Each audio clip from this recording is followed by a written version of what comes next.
before the video starts, I'd like to give a quick warning that this video does contain an opinion.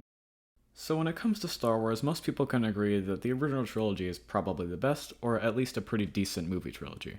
The same cannot be said for the prequels or the sequels. Now, before I talk all about the sequels and why I hate them and why you should probably hate them, I'm going to talk a little bit about the prequels because it's pretty hard to criticize the sequels without explaining why the prequels are bad in a different way that is not so damaging to the Star Wars franchise. So there are a few main problems that people tend to stick to when they say that they hate the prequels. Myself included, because the prequels, let's be honest, aren't as good as the original trilogy. Again, if your opinion differs from this, that's fine. But the main problems most people have with them consist of dialogue, everything about Jar Jar Binks, and some bad CGI, as well as most of the characters being written pretty poorly, usually having to do with the dialogue. But the thing about these problems is that they aren't damaging to the two main things about Star Wars that are at the center of what a movie is and what Star Wars is. These two things are story and lightsaber fights. The fights in the prequel trilogy are pretty much the best Star Wars fights I've seen so far. The Clone Wars TV show also consists of a lot of good lightsaber fights, and technically some people do consider that part of the prequels. But even though the Clone Wars does improve upon the prequels, it came out a lot later than the prequels themselves, so I don't really consider them part of the prequels. And also, I think the story holds up pretty well when it comes to the prequels, with a few exceptions, like Palpatine convincing Anakin to kill Count Dooku by just saying 2 words. Do it. Ah yes, what a convincing argument. He said do it, now I must do it. If the world worked like that, then everyone who ever watched this video would be subscribed. You know why you should subscribe? Doesn't matter. Do it. But a big thing about the prequels is that the story doesn't undermine the original trilogy. In fact, I think it builds onto it. It builds onto the characters of Obi-Wan and Darth Vader. And while the characters are written pretty horribly, like both Anakins are pretty annoying, Padme gets pretty uninteresting after The Phantom Menace, there are still enough good qualities in these movies for me to enjoy them, maybe with the exception of Attack of the Clones. That being said, they're still pretty bad. They're not the best movies out there, but they're golden compared to the sequels. Particularly The Rise of Skywalker, and that's mostly what this entire video is all about. So without further ado, time to talk about the sequels.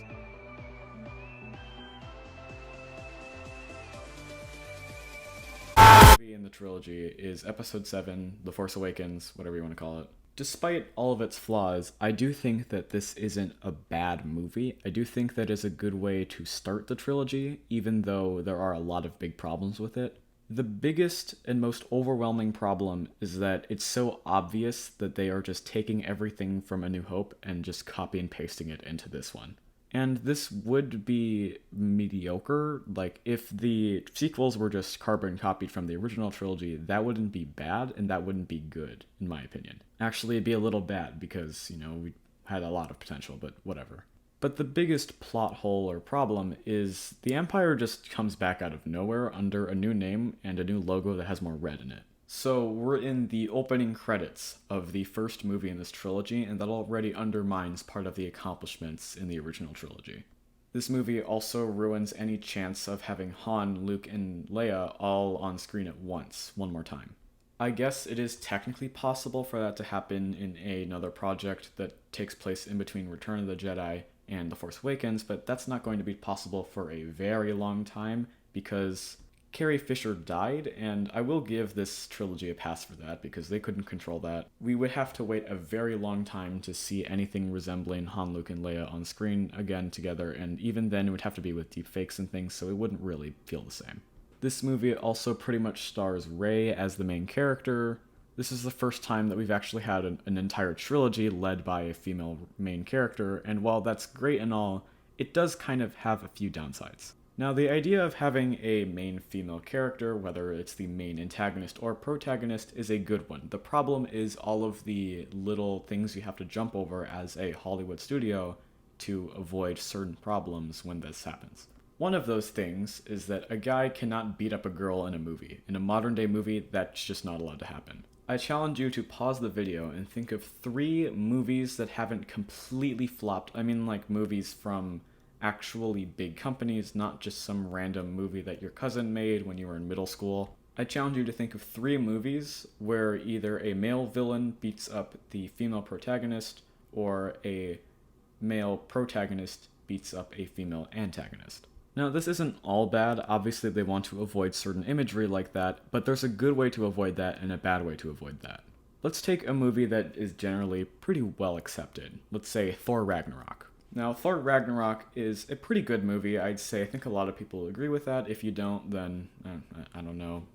You're kind of lost. Just kidding, that was a joke. But when you're first introduced to the main antagonist of the film, Hela, the first thing that Thor does is throw his hammer, Mjolnir, at her. The first thing she does is she grabs it and just crushes it with her hand. She then proceeds to take Thor and Loki and just beat the crap out of them. But when it's time for Thor to do that at the end of the movie, because it's the whole hero's journey thing, the hero eventually overcomes the villain, they have to make things different, because you can't just have Thor beating up his sister on screen. Instead, what happens is they unleash Surtur, or however you pronounce that, basically this giant monster that destroys Asgard and Hela with it. Now, that's a good solution to that. That is a good way to get around the idea of having Thor beating up Hela. I feel like it didn't take anything away from the story, and the movie is still very good and widely accepted, so there's no problem, right?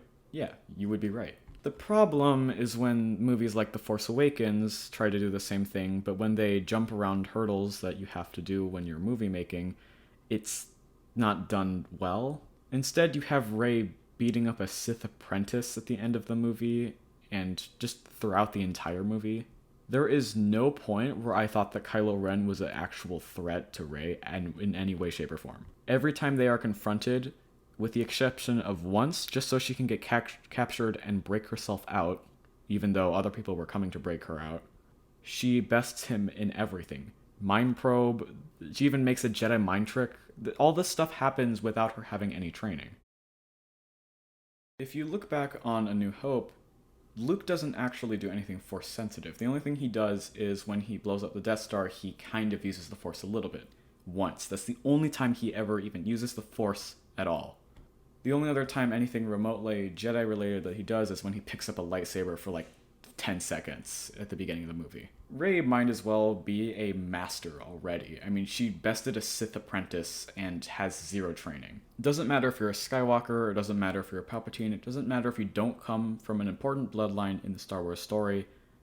That just doesn't make any sense. This also means that Kylo isn't even a respected villain in this movie.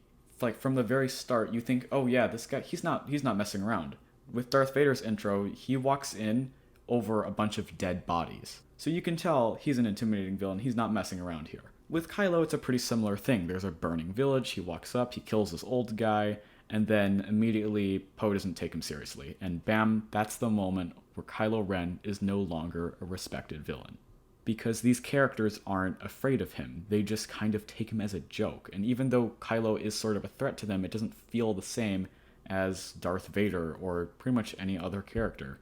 Now, how could have this movie just been pretty fixed while staying to the basic plotline that it already has? Well, there are about 7 things I would say that would have made the movie a lot better, even if it had to stick with the same awkward storyline.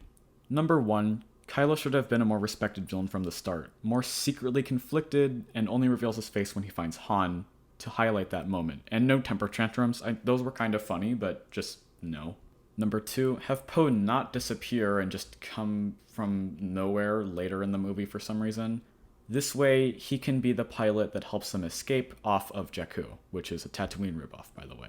This way, Rey doesn't have to just randomly know how to fly, and she like doesn't even mention that she knows how to fly earlier. I mean, the only reason we know Luke can is because he says he is taking flight lessons or something similar to that at the beginning of New Hope. Rey doesn't even do that. Number 3, Rey should have sold BB-8, because this means that she actually has a character flaw. One of the things you'll notice about Rey is she has 0 character flaws. She's overpowered, she's widely accepted by everyone, all the traits of a Mary Sue. I'm not even going to get into that. But obviously, if you're living alone on a desert planet for your entire life, wouldn't that kind of make you a sort of, I'm gonna look out for myself, screw everyone else sort of mentality? This wouldn't really even affect the plot that much, because BB-8 would probably just find Poe when TIE fighters start showing up and whatever. But it would still improve things because it shows that Rey actually isn't perfect. No one is perfect. Number 4, have Han already be part of the Resistance and just not meet the main characters until the battle at the whole Maz planet, the Force planet. Because if he doesn't meet those characters until later, sure, it might affect the plot a little bit. You might be like, oh, well, how do they get to the Force planet? It's pretty simple. Just say that they have a fuel malfunction thingy, I don't know. Just pull off a Phantom Menace and say, oh, well, we're running out of fuel, better get to this planet, because it's the only one nearby. Next up, number 5, Rey shouldn't have so easily resisted Kylo's forced mind probe and so easily have done pretty much anything in the movie. It's almost like she didn't struggle at all when Kylo was interrogating her. And maybe she could have just been rescued by the rescue party instead of breaking herself out for some reason. Or maybe she'd be like halfway through breaking herself out when Han and Finn and everyone else found her. Maybe you could make a comedic moment out of that to make up for the lack of comedic moments earlier that didn't make any sense in the first place. Also, why can't you understand Wookiee? Never mind, not important. Number 6, Han should have just fallen onto the floor, not into the abyss, and then have his body be recovered by Chewbacca. A proper funeral later in the movie or in Episode 8 would have been a better way to send off the character instead of just mercilessly killing him off. Number 7, Kylo shouldn't have been beaten by Rey, it should have just been a draw. And the reason for this is you can still maintain a little bit of respect for the character. You can literally just have the crack in the planet just sort of like open up between them in the middle of the fight anyways. So there, those are my fixes for the movie. Let's move on to The Last Jedi. I'd say The Force Awakens wasn't too terrible, but it has some flaws that aren't fixed on later, and while it was a good way to start the trilogy, this does come back to haunt the entire thing. Right, so The Last Jedi is complicated. So many people hate this movie with a burning passion, and so many people think that this movie is really good. I am right in the middle. I have a lot of moments that I do actually really enjoy in this movie, but I have a lot of moments that I hate a lot with this movie. Now, when I first saw this movie, I was a little younger, so I thought the movie was good, but then I hear all these people saying bad things about it, and when I was eventually writing this whole episode or video or whatever, I did rewatch the entire trilogy just to see what my modern day opinions would be on this movie. And so these are the opinions, and the ones that are based off fact, because I wrote stuff down during the movie. So let's just start with the positives, because there actually are a few that I want to make clear I actually enjoyed and think they probably benefited anything that was left to be benefited. So 1, Rey is now a nobody, which I think this is good because it just shows you don't have to be a Skywalker to be a powerful character, which also shown by the broom kid at the end of the movie, which isn't even referenced in the next movie for some reason. Luke does do force protection, and while for the greater part of that plot line, I think it was really stupid, it is a cool showcase of a power ability, just kind of showing that Luke is still a really powerful Jedi. 3, I liked it when Poe took over the ship. I thought that was a very interesting scene. Again, pretty isolated because I hate that purple hair lady, but whatever. Also, I know I'm supposed to be somehow rooting for the purple hair lady, but I'm not because her plan sucked. She just didn't tell anyone about it, and even then the plan was super mediocre. And number 4, Porgs. I love the Porgs. I don't know why, I just do. So now for the things that I do not appreciate and quite just hate about this movie. First off is General Hux is just not a respected villain anymore. The first scene he has, he's again mocked by Poe and all of this, and he's like kind of just treated like garbage by Snoke, which I guess is still redeemable, but even later he's just kind of taking a sidekick role to Kylo Ren. And again, everything that happens with this character is redeemable in this movie. If it were to be redeemed at the end where General Hux does something really evil or something, I would probably have more respect for him. And then in the 9th movie, he would be, just a little bit more intimidating. Of course, the 9th movie doesn't do that because the 9th movie doesn't do anything good. But we'll get to that later. Also, I feel like the blue lightsaber is really portrayed as Rey's. It's not Rey's, it's not even Luke's, it's actually Anakin's. Next up. Rey's training is garbage. She trained for like 3 days and she had a total of 3 lessons. Even Luke Skywalker got more training than that. Luke Skywalker sort of had a montage and also had some training in between the movies, but there is no time in between episode 7 and episode 8. She's just, the same, oh, I can do everything just because I can sort of thing. Also, I feel like Poe's character is inconsistent with how he's portrayed in the first movie, or the first movie in the trilogy. Snoke also kind of wears something that a 90s rapper would wear in a music video. Like, he's just wearing this golden sparkly suit for no reason. Like, come on, what happened to just wearing gray and black like every other villain in this entire franchise? Also, Luke's character arc started as sort of a good idea. If you have Luke as a broken hero being redeemed maybe about halfway through the movie, I thought that would have been actually really good. The reason for this is the Empire just comes back out of nowhere, meaning that basically everything he was fighting so hard for just came back without him really being able to control any of it. And I thought that made a lot of sense, that he just wanted to go away and just rot because he felt like a complete failure, and that on top of Kylo Ren betraying him and all of that, he just couldn't take it anymore. But instead, he pretty much just stays on that island for the entire movie and then, just dies. And then also, last thing that I'm really going to mention here, Snoke dies for some reason. Yeah. Honestly, while everything else in this movie that I hate, I feel like could have been redeemed in the next movie, Snoke dying kind of just really put Episode 9 in a terrible place. That could have been fixed with good writing. The ninth movie could have been pretty good with, a competent writer, which that didn't happen. So the fixes for this movie that I would give would be pretty similar to the last one. Although Snoke wears a gray outfit, by the way. There is some of the same stuff I mentioned last time. Rey struggles with everything she does. She's not as completely overpowered, blah blah blah. I'd say Luke doesn't die, Snoke doesn't die. Those would be very good for the movie. I also think that if Rose's character wasn't just completely destroyed throughout the movie, that would have been really a good character, potentially. Like the idea of having someone who's fighting in the Resistance because of some family members dying along with the Resistance is a pretty good backstory. But when Finn's arc was ending, he was about to save everyone from the First Order by blowing up the cannon. Rose just kind of saves his life and is like, hey, it's not about destroying what we hate, it's about just saving what we love, which was exactly what Finn was doing. So what? Although I do think some people hate her a little too much, in my opinion, but that's just me. Again, my opinion. It doesn't have to be your opinion. Stop. Also, I do think if a lot more of the movie was focused on Rey and her training, and it showed a lot more of her training, I think that would have been a lot better than having so many scenes dedicated to the whole Poe thing and the whole, Finn and Rose going off to find a codebreaker. I think if they replaced Admiral Holdo with someone more likable, like, Admiral Akbar, like if Admiral Akbar had survived that part where Princess Leia learns how to fly in space, then he could have just done everything that Holdo did, except he's actually pretty smart, so he would be like, hey, this is exactly what I'm going to do, and this is when we're going to do it in, a little while. So all the scenes where Poe's like, this is kind of weird, and all of the entire arc of Finn and Rose going off to do whatever can be cut from the movie, meaning there's a lot less time in the movie, there's a lot less runtime in the movie that can be filled in with Rey training scenes or just a lot more of the flashback, because we don't really know much about anything that happened between episodes 6 and 7. We don't know how the First Order rose to power. We could have this come back through flashbacks, both maybe Poe's backstory and Luke being kind of depressed. We could have both of those reveal more about the past. Overall, I think this movie has some really good highs, but a lot of really, really bad lows. And I think the smart decision would have been to delay episode 9 to make it the best you possibly can. Anyways, moving on.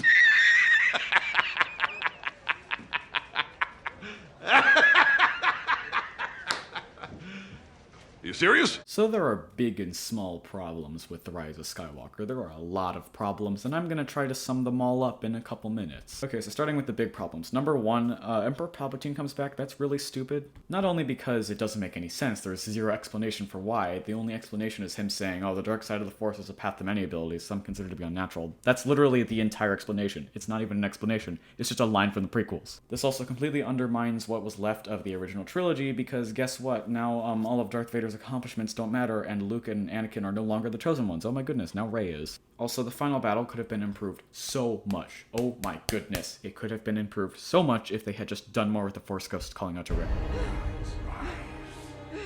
Rey, the Force will be with you. Always.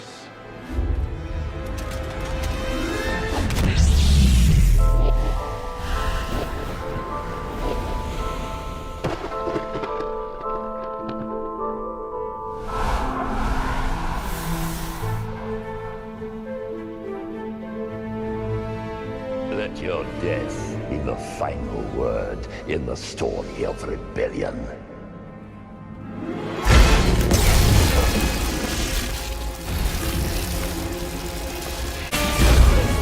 I am all the Sith! And I...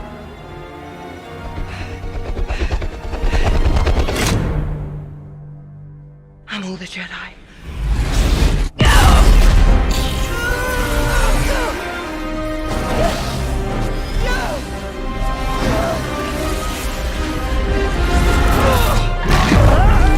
And there's just so many plot holes, like why would you have the fleet underground when they were brought up to the sky? Wouldn't that kind of like, cause some problems? Also, if they all have Death Star lasers, then what if one of them accidentally shoots the ground? Doesn't that just mean the entire planet explodes? So what if the good guys just hijacked one of those and then exploded the planet? Yeah, that would have just been better. Also, Kylo doesn't really need Palpatine. Palpatine's like, oh yeah, you need me because this fleet is really powerful. No, Kylo could have just killed Palpatine on the spot. No explanation for anything, really. I mean, Snoke's explanation is just that he's a puppet for Palpatine, but, like, not really. I don't know.